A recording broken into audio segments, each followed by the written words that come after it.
대피라미드를 생각해보세요. 세계 7대 불가사의 중 하나이자 오늘날까지 현존하는 유일한 피라미드입니다. 기자의 피라미드만이 유일한 피라미드가 아니라는 사실을 알고 계셨나요? 그리고 그것이 최초의 피라미드도 아니었어요. 먼저 프리리굿 피라미드가 있었지만 인기를 끌진 못했죠. 아니에요. 제가 지어낸 이야기예요. 이야기로 돌아가서 고대 이집트에서는 왕이 신들에 의해 선택되어 지상에서 그들의 중재자로 봉사한다고 믿었습니다. 4, 5세기에서는 그들 자신이 신이 될 것으로 기대했죠. 피라미드 단지는 왕이 내세에서 필요한 모든 것을 갖출 수 있도록 하기 위해 지어졌습니다. 이 단지에는 피라미드, 궁전, 사원이 포함됐어요. 왕이 묻힌 피라미드의 무덤에는 가구, 음식, 금그릇 등 왕에게 필요한 많은 것들이 채워져 있었어요.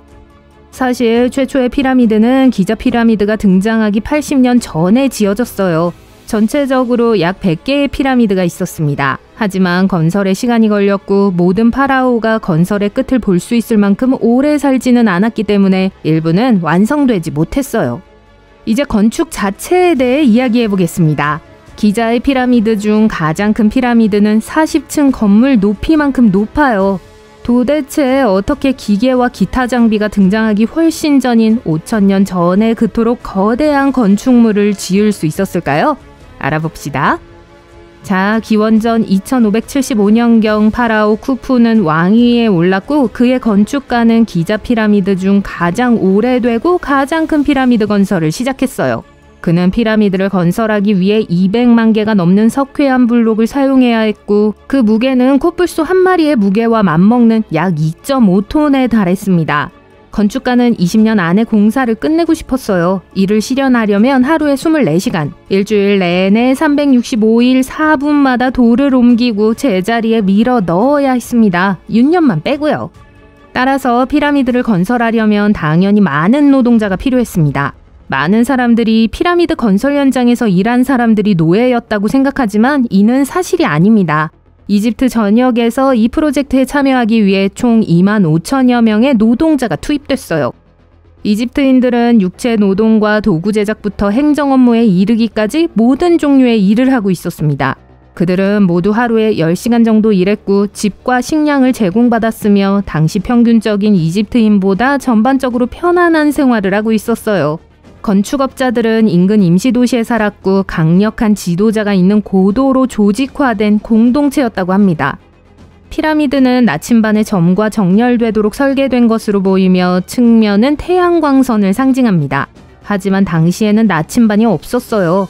고대 이집트인들은 스스로 방향을 알아냈고 놀라울 정도로 정밀하게 방향을 잡았습니다. 피라미드를 정렬하기 위해 그들은 2개의 별자리를 사용했어요. 건설 현장은 나일강 서쪽 강변에 배치되었습니다. 태양이 서쪽에서 지는 것처럼 인생도 서쪽에서 진다는 상징적인 의미도 담고 있었어요. 기자의 2번째 피라미드는 쿠푸의 아들인 파라오 카프레를 위해 지어졌습니다. 조금 더 작지만 이 피라미드에는 유명한 코 없는 스핑크스 조각상이 있어요. 물론 원래는 코가 있었어요. 어떻게 된 일인지 말씀드리고 싶지만 여전히 미스테리이며 아무도 확실하게 알지 못합니다. 스핑크스는 사자의 몸과 인간의 머리를 가지고 있어요. 그들은 중요한 지역의 수호자로 여겨졌어요. 이 유명한 스핑크스는 파라오 카프레의 머리를 하고 있으며 일출을 바라보며 피라미드를 지키고 있습니다. 스핑크스는 세계에서 가장 크고 오래된 조각상 중 하나예요. 원래는 코가 있었을 뿐만 아니라 색깔도 있었어요. 과학자들은 원래의 붉은색의 흔적을 발견했습니다. 따라서 스핑크스는 빨간색으로 칠해졌을 가능성이 높아요. 몸에 노란색과 파란색의 흔적도 남아있는 걸 보면 스핑크스는 분명 지루하지 않았을 거예요. 스핑크스는 1800년까지는 어깨까지 묻혀 있었는데 160명의 모험가가 그것을 파헤쳤습니다. 하지만 다시 건축으로 돌아가 볼게요. 물론 인부들은 돌 블록이 필요했어요.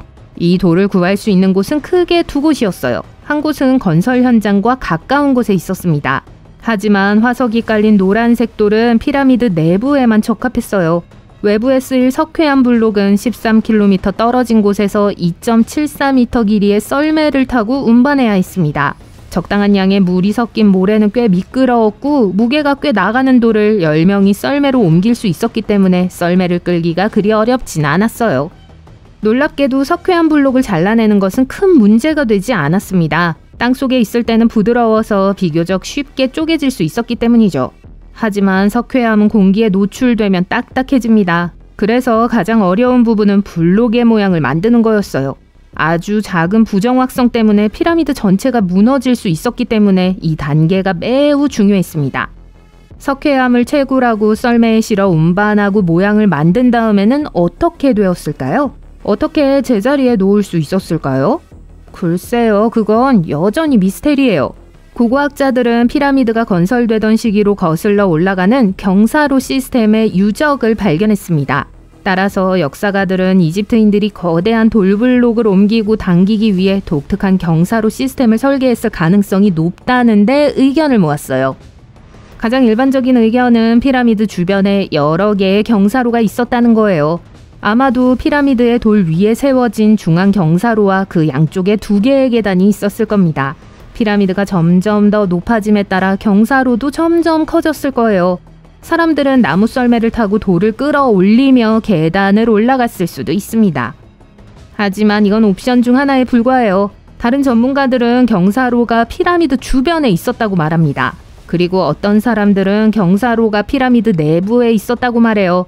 아마도 우리는 영원히 알 수 없을 거고 영원히 미스테리로 남을 거예요. 피라미드의 외부 석회암은 모래와 돌로 광택이 날 때까지 연마됐어요. 그 위에는 두 번째 태양처럼 이집트를 비추는 금색과 은색의 주춧돌이 있었죠. 5000년 전의 피라미드가 바로 이런 모습이었어요. 이제 내부를 살펴볼까요?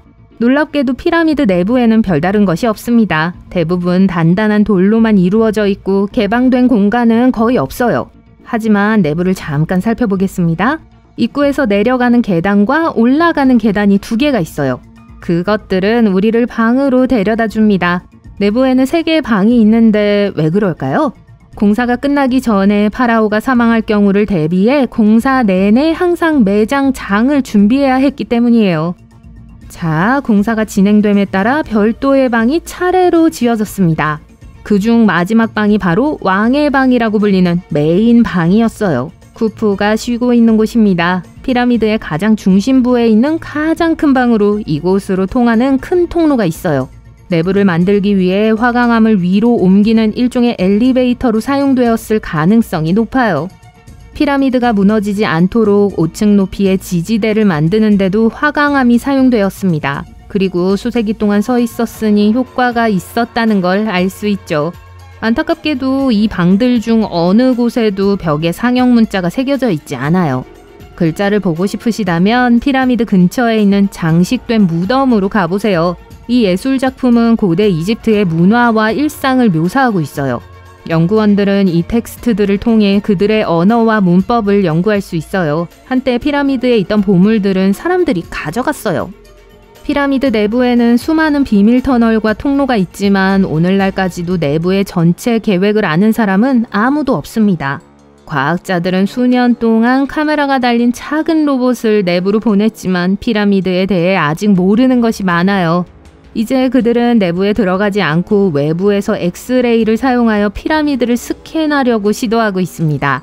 고대 이집트인들은 5000년 동안 아무도 풀지 못한 미스테리를 창조해낸 셈이죠.